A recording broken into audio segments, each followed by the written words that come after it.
But what's interesting to me, I finished my doctorate in 1964 and then was sent to the Air Force Academy by the Air Force to teach for 3 years, which I did.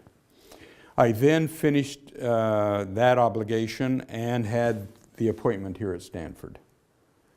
Do you remember, are any of you old enough to remember the days when they had an education day in the stake and 1 or 2 BYU professors came to give lectures?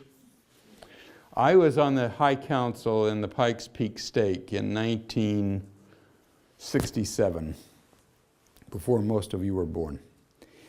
And it was Education Day.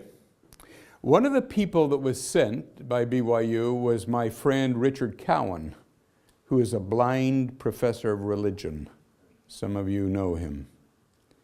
I had met him, we were both Danforth fellows. I'd met him at a camp in Michigan where the Danforth people had us. And he had received his PhD here at Stanford and then had gone to BYU. Well, he was one of the 2 that came to Pikes Peak Stake that day.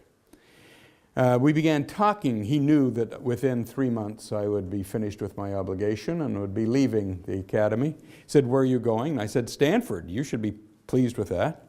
He said, "Oh, that's a good place." And he said, "When do you come to BYU?"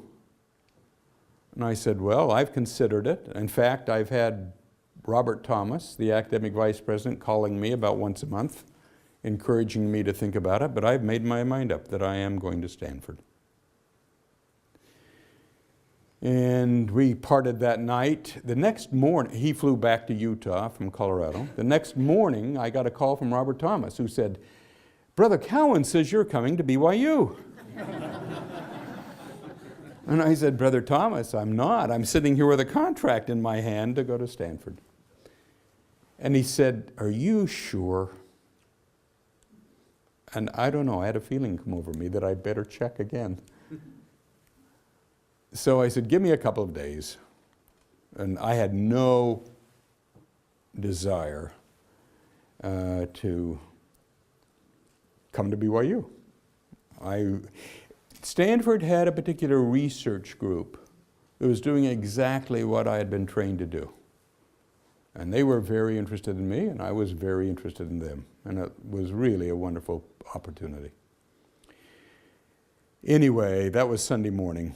Monday morning comes, and I've been praying on Sunday and not getting any answer, and I go to work. The offices, the faculty offices at the Air Force Academy were in a great big room like this with carrels.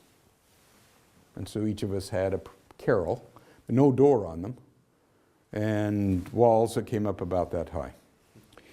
Noon came and all the other people in the area went to lunch. And I decided to stay back.